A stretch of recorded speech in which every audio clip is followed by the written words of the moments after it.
है, वो एक फकीर की कहानी आती है, सोने का सिक्का पड़ा हुआ मिला, अपने गुरु के पास गए, इसको क्या करूँ मैं, मेरे तो किसी मतलब का नहीं। गुरु बोले सबसे गरीब आदमी को देंगे। गरीब आदमी कहाँ मिलेगा? अरे बोले मिल जाएगा।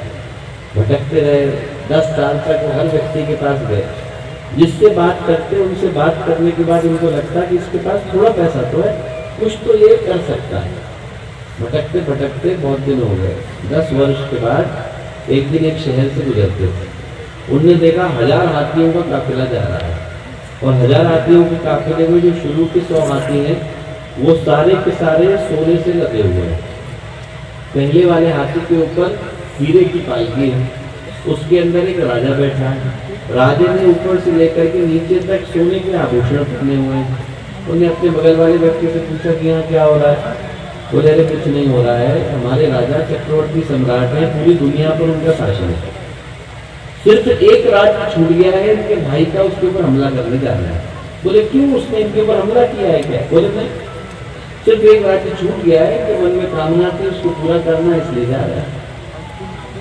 फकीर की तुरंत समझ में आया, उनने अपना सोने का सिक्का लिया और जाकर के राजा को दिया। राजा ने कहा कि मुझे क्यों दे रहे हैं, आशीर्वाद है क्या? बोले नहीं नहीं, हमारे गुरु ने कहा था कि जो सबसे गरीब आदमी मिले उसे जाकर के देना। क्या बात कर रहे हैं, आपको दिखाई नहीं पड़ रहा? 1000 हाथियों के ऊपर चल रहा हूँ, 100 हाथियों में सोना लगा हुआ, हीरे जवाहरात की पालकी में बैठा हूँ, पूछ रहे गरीब हूँ। फकीर बोले बाहर की गरीबी की बात नहीं कर रहा हूँ राजा, तेरे दिल की गरीबी की बात कर रहा हूँ। व्यक्ति के पास बाहर से पैसा आ गया है, व्यक्ति दिल से गरीब हो गया है। जो दीप के का अवसर है वो ये याद दिलाता है कि व्यक्ति दिल से अमीर हो जाए, व्यक्ति के अंदर बांटने का भाव आ जाए, व्यक्ति के अंदर साझा करने का भाव आ जाए, तो व्यक्ति यहीं पर देवत्व की संभावना को साकार करता दिखाई। अंदर का भाव, अंदर की अतृप्ति, अंदर का संतोष आज उस वातावरण को जन्म दे रहे हैं जहाँ पर हर व्यक्ति दूसरे व्यक्ति के खून को प्यासा है। व्यक्ति को लगता है कि मेरी इच्छा पूरी होनी चाहिए, अभी होनी चाहिए, इसी समय होनी चाहिए, किसी कीमत पर होनी चाहिए, दूसरे का गला घोट कर होनी चाहिए। और जहाँ पर अपने हर व्यक्ति के मन में स्वार्थ को भर दिया और इस भावना को बुला दिया कि हम सब मिल करके सृष्टि को अच्छा बनाने के लिए आए, दुनिया को अच्छा बनाने के लिए आए, समाज को अच्छा बनाने के लिए आए, वहाँ पर दुनिया हमारी आंखों के सामने बढ़ती, बिखरती, उड़ती, उजड़ती दिखाई पड़ती। क्यों? क्योंकि व्यक्ति अपने जीवन के मूल उद्देश्य को भूल गया। एक कहानी आती थी बहुत प्यारी, टीचर थे, उनने देखा कि उनकी आंखों के सामने एक बच्चा चोरी कर रहा है। उसके पिता बड़े सरकारी अधिकारी थे, उनको लगा यहाँ सबके सामने कहना तो ठीक नहीं है। वो उसको पकड़ करके घर ले गए और उनसे बोला कि साहब आपका जो लड़का है चोरी कर रहा है। उनके पिता ने उसको एक लपड़ लगाया, चोरी करता है, मैं देखिए ऑफिस से इतनी अच्छी अच्छी चीज उठा के लाता हूँ तब भी तो चोरी करता है।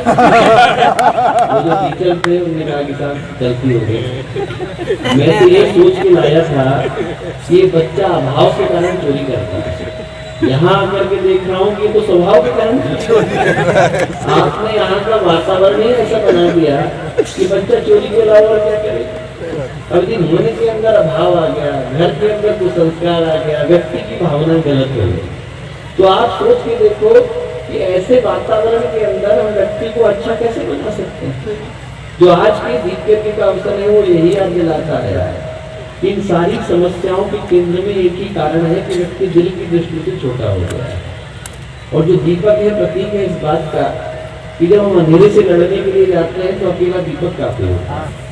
आप गुफाओं में चले जाइए, कंदराओं में चले जाइए, वन के अंदर चले जाइए, जंगल के अंदर चले जाइए, हजारों वर्षों से जहाँ पर प्रकाश नहीं पहुंचा होगा, जैसे ही वहां पर दीपक पहुंचता है तो हजारों वर्षों का अंधेरा क्षण भर के अंदर विदा हो जाता है। वैसे ही हजारों वर्षों के अंधेरे को दूर करने के लिए आज का ही दीपक का अवसर आया। ये याद दिलाता आया कि सिर्फ 2 चीजें यदि मनुष्य के जीवन में आ जाए तो इस धरती को स्वर्ग बना पाना संभव है। कैसे बना पाना संभव है? ऐसे बना पाना संभव है कि हर व्यक्ति के अंदर सिर्फ 2 चीजों को जगाना संभव है। दीपक जब हम लोग जलाते हैं तो उसके अंदर क्या है? दीपक के अंदर एक तो घी डालते हैं, तेल डालते हैं। प्रतीक किस चीज का है?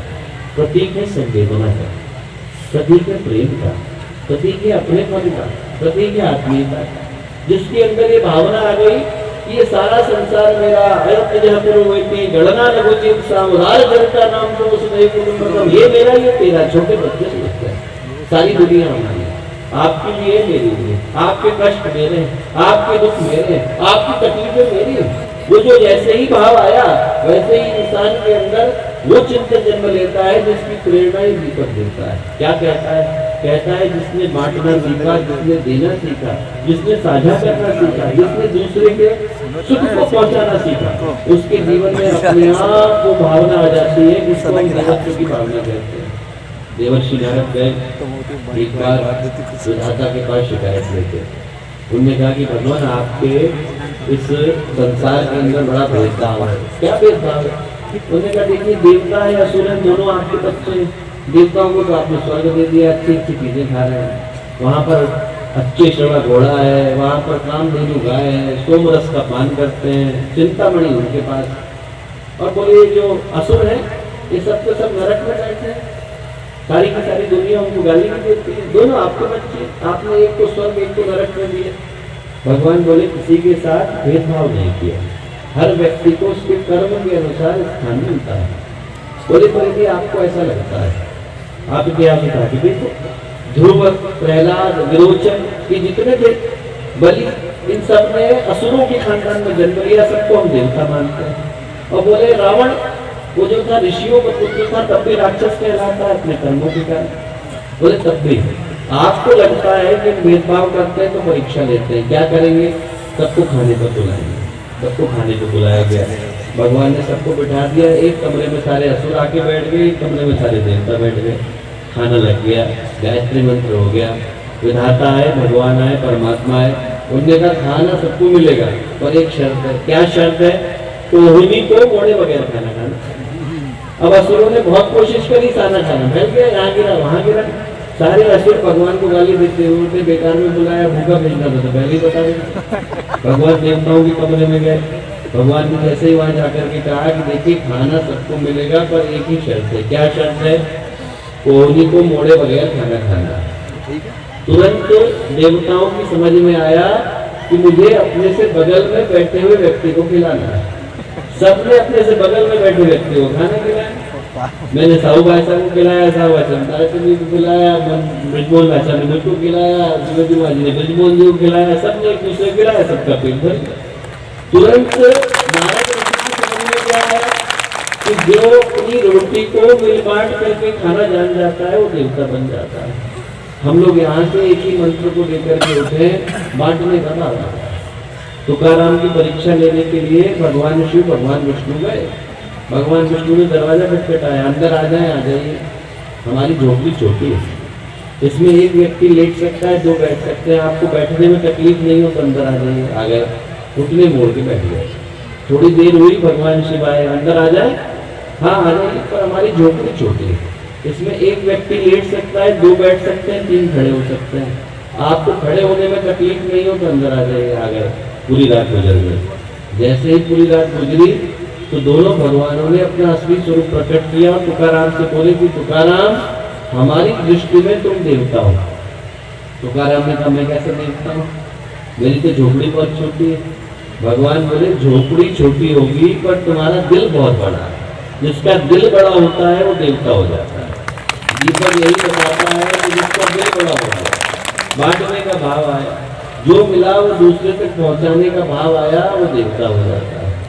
दीपक पहली प्रेरणा यही देता है दोस्तों, ये देता है कि हमारे जीवन में बांटने का, साझा करने का, दूसरे तक अच्छे विचारों को पहुंचाने का भाव। ये दुनिया बदलती क्यों नहीं?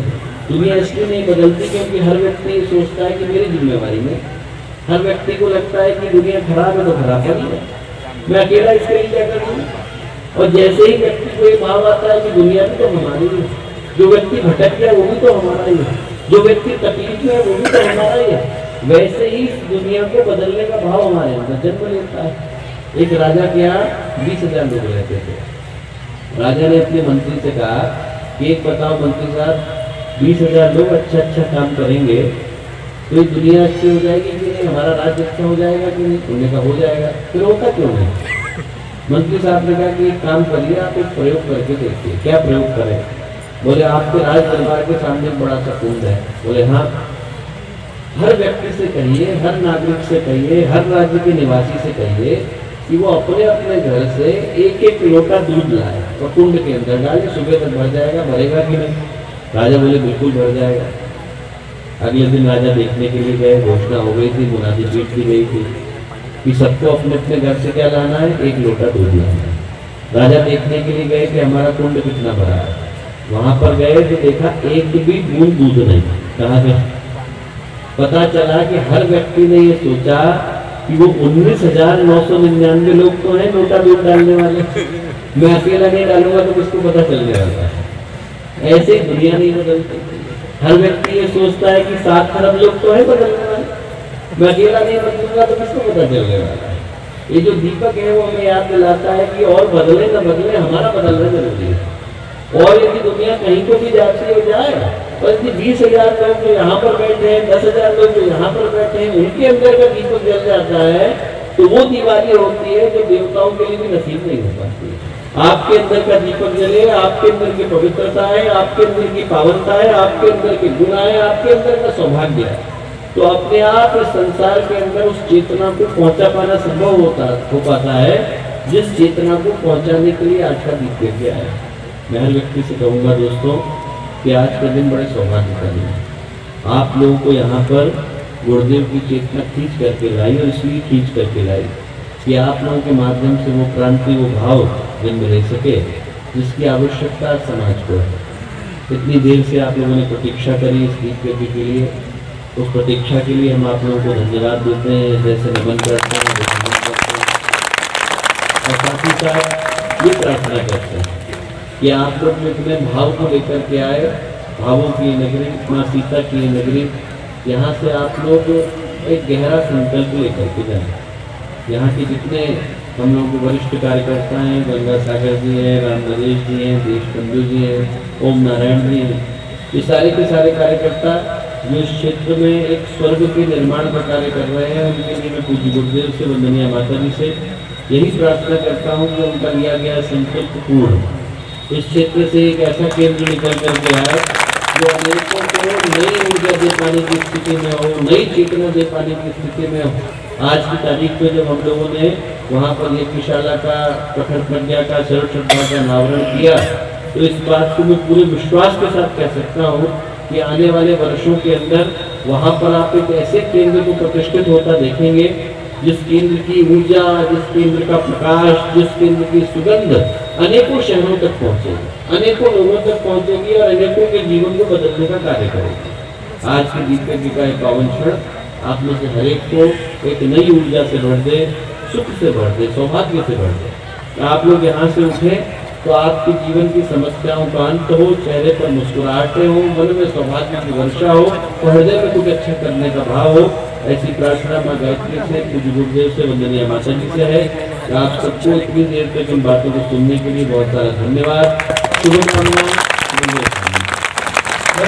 गुरुदेव की एक बार जोरदार हाथ उठा करके बोलेंगे, हम बदलेंगे, हम सुधरेंगे, परम सम्मानित डॉक्टर साहब ने आज के इस दीप यज्ञ के अवसर पर हमें जो भी संदेश दिया, हम निश्चित रूप से उन संकल्पों को पूरा करने के लिए प्राणपण से आहुत होंगे, ऐसा विश्वास परम सम्मानित डॉक्टर साहब लेकर के यहाँ से जाएंगे। और इस धरती के कोने कोने में जहाँ पर भी गुरुदेव का साहित्य अभी तक नहीं पहुँचा है, अखंड ज्योति नहीं पहुँची है, घर घर में देव स्थापना अखंड ज्योति को पहुँचाने का संकल्प लेकर के यहाँ से उठना है। साथ ही परम सम्मानित डॉक्टर साहब के नेतृत्व में आओ बनाए व्यसनमुक्त भारत अभियान निरंतर चल रहा है। दशकों से परम पूज्य गुरुदेव परम वंदनीय माता जी ने इस नशे को जड़ से हटाने का बीड़ा उठाया है और भारत ही नहीं विश्व के कोने कोने में लाखों करोड़ों गायत्री परिवार के लोग इस अभियान में लगे हैं। तो आज दीप यज्ञ के इस पूर्णाहुति के अवसर पर हम सभी व्यसन मुक्त भारत बनाने के लिए, नशे को हटाने के लिए यहाँ से संकल्प लेकर के जाएंगे। आइए आगे का दीप यज्ञ का क्रम शांति कुंज की टूट। धन्यवाद डॉक्टर साहब, आदरणीय भैया को कोटि कोटि धन्यवाद। इस क्षेत्र में भैया का पदार्पण हुआ और उनके श्रीमुख से जो भी प्रेरणाएं हम सबको मिली हैं, निश्चित रूप से हमारे अंदर वो भाव जगा है कि हम अपने में परिवर्तन करेंगे। और अपने में जब परिवर्तन करेंगे तो निश्चित रूप से हमारे घर में शांति आएगी। और उसका सूत्र है सूत्र जो भी भैया ने कहा, एक तो है गुरुदेव के ज्ञान से जुड़ जाए। तमाम लोग होंगे जिनके यहाँ अखंड ज्योति पत्रिका, युग निर्माण योजना पत्रिका नहीं आती है, उनसे सबसे निवेदन है चेतना केंद्र में अपना सदस्यता शुल्क जमा करके और थोक में हजारों अखंड ज्योति आए और आप लोग स्वयं आकर के अपनी अखंड ज्योति ले जाए। वितरण के लिए प्रतीक्षा न करें। ये एक ज्ञान का, एक लाल मसाल का एक प्रतीक यहाँ जो स्थापित हो रहा है वो बहुत ही पुण्यदायी है। एक बार जोर से जयकारा लगाते हैं। बोले परम पूज्य गुरुदेव की जय, वंदनीय माता जी की जय, शांति कुंज हरिद्वार की जय, तपोभूमि मथुरा की जय, तीर्थ नैमिषारण्य की जय, तीर्थ नैमिषारण्य की जय। जय हो। आइए अब दीपक जलाने का समय है। जो निर्धारित कहने हैं भाई हैं वो लोग अपने अपने स्थान पर पहुंच जाएंगे। 108 कुंडी यज्ञशाला में प्रत्येक कुंड पर दीपक सजाए गए हैं। सबसे आगे प्रतीक रूप में यहाँ थोड़े से दीपक सजाए गए हैं क्योंकि आपकी बहुत भारी संख्या यहाँ है।